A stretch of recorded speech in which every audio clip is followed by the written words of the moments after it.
If you're a Dragon Ball fan, then you couldn't ignore the recent internet-breaking moment, the return of Super Saiyan 4. Since its announcement in 2023, Dragon Ball Daima was met with immediate backlash, largely because it wasn't Dragon Ball Super 2. With the Dragon Ball anime currently tied up in legal issues, it's unclear when Super will return. Around the same time, the new Dragon Ball Super manga also went into hiatus, leaving fans with few options. Naturally, speculation and discussion about the new series took off, with the biggest question being where Daima fits into the overall timeline. Many, including myself, assumed it would take place after Super, or even directly tie into the end of Dragon Ball Z. This assumption made sense given the similarity to GT, where Goku would revert to childhood. However, it was revealed that Daima was set after the Buu saga, but before Dragon Ball Super. This assumption made sense given the similarities to GT, where Goku also reversed to childhood. However, when it was revealed that Daima was set after the Buu saga, many casual fans dismissed it as filler and chose not to watch it. On the other hand, a portion of the fandom had been growing eager for new Dragon Ball content since 2018 and decided to give Daima a chance. Since it was the only anime content available for the past few months, even skeptics tuned in for the first episode. This in turn sparked the ongoing Daima vs Super canon wars that we're currently living in. One of the first points of contention came in episode 1, when it was stated that Vegito defused inside Buu's body due to the magical properties of Buu's atmosphere, something that can even override permanent fusions. This explanation aligns with the original Dragon Ball Z, so that wasn't an issue. The controversy arose because Dragon Ball Super suggested that Vegito defused due to the 1-hour time limit, making the two explanations seem contradictory. Further inconsistencies appear when Shin and Kibito were shown as separate individuals in Daima's first episode, despite still being fused at the beginning of Dragon Ball Super. According to Daima, they defused using the same method as Vegito inside Buu's body. However, Super explicitly states that they used a Namekian Dragon Ball to undo their fusion, creating another continuity issue. I go into more detail on these inconsistencies in a separate video. Now, while these discrepancies raised questions and fueled debates, they weren't enough to definitively prove that Daima and Super exist in separate, unrelated continuity. However, they reignited the long-running Dragon Ball canon debate, with some fans arguing that one series contradicts or retcons the other. The next major controversy emerged in episode 10, when Daima expanded on the lore of the Demon Realm. It was revealed that the Demon Realm was actually the first plane of existence in the multiverse, predating the creation of the multiverse itself by Rimus. This revelation explained why so many characters throughout Dragon Ball share pointy ears, something previously assumed to be a simple design choice. Instead, Daima tied it directly to the Demon Realm's origin. I'll be releasing a video on that soon that delves deeper into this lore and its implications for Dragon Ball as a whole, so stay tuned for that. During this scene, we see a familiar Kai introduced in Dragon Ball Super, 𝗂𝗪𝗁, the mentor of Zamasu. Alongside him, we also see other Kais from different universes. Since the concept of multiple universes was introduced in Super, many fans at the time saw this as definitive proof of a connection between Daima and Super. Over time, other details in the series seem to reinforce this idea. One example is the appearance of Dragon Ball Super's version of Bardock at the beginning of Daima episodes. Another was a subtle moment where Bulma, after becoming young again, expresses how much she likes to look, paralleling to Dragon Ball Super Superhero, where she admits that she uses the Dragon Ball to maintain her youthful appearance. With all these little hints and clues adding up, it seemed like everything was coming together, and discussions about Daima being separated from Super began to quiet down. Some fans still questioned Rimus' role and his possible connection to Zeno, but with 𝗂𝗪𝗁 and the other Kais appearing, the debate largely settled, at least for a short while. Then came episode 12, which introduced Super Saiyan 3 Vegeta. I've already made a separate video discussing this form in detail and my personal thoughts on it, so I won't dive into that here. However, this was a major moment for the series and caught the attention of many fans who hadn't been watching closely to Daima. For Vegeta fans, this was huge. His transformation was everywhere on the internet, but along with this excitement, the canon debate reignited once again. After episode 10, most fans had accepted that Dragon Ball Daima and Super were connected, but the introduction of Super Saiyan 3 Vegeta raised new questions. Primarily, why Vegeta never used this form in Dragon Ball Super. This issue is somewhat similar to the previous inconsistency regarding Vegito and Kabutokai. While some fans found it strange, it wasn't necessarily a deal breaker. There are plenty of reasonable explanations for why Vegeta never used Super Saiyan 3 in Super. The biggest question was why he didn't use it against Beerus, but a simple answer could be that he deemed the form inefficient and chose not to rely on it. While some fans weren't satisfied with this reasoning, it was generally accepted as plausible. Everything seemed to be settling down until episode 18 delivered one of the most shocking moments in recent Dragon Ball history.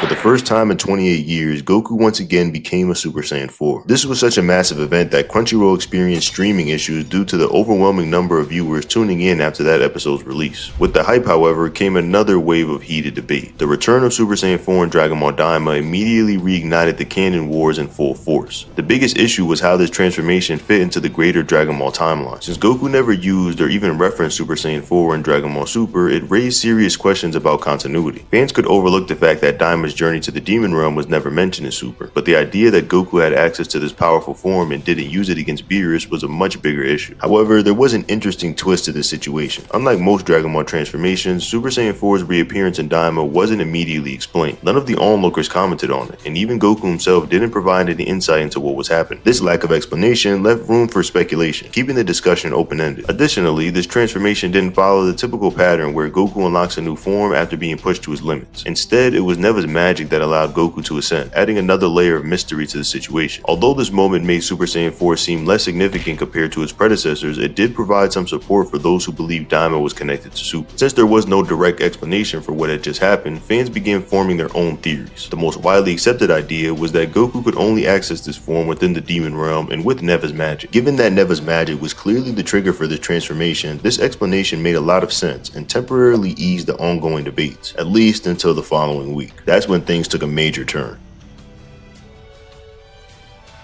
In the next episode, Goku, now in his adult form, was shown using Super Saiyan 4 without Neva's assistance. That was the tipping point. Without an explanation for how Goku could access this form on his own, it became clear to most fans that Daima and Super were not directly connected. Following this, fans received past arguments, such as the inconsistencies with 𝗕𝗫𝗄𝗅, Super Saiyan 3 Vegeta, and other details leading to what seemed like the final verdict. Daima was not part of Super continuity. However, there was still one episode left, leaving a small chance for everything to be tied together and for the confusion to be resolved. The fandom as a whole eagerly waited the finale, hoping for answers. In the final episode, just minutes before the series concluded, we got a scene of Goku and Vegeta discussing Super Saiyan 4. Goku revealed that he had always possessed the power to transform, but never realized he could. And with that, it seemed like the debate was effectively settled. For most of the fandom, this was the final confirmation that Daima was not connected to Dragon Ball Super. But the discussion didn't end there. Not only did people claim that Daima was separate from Super, but some even argued that Dragon Ball Super itself was no longer canon within the overall Dragon Ball storyline.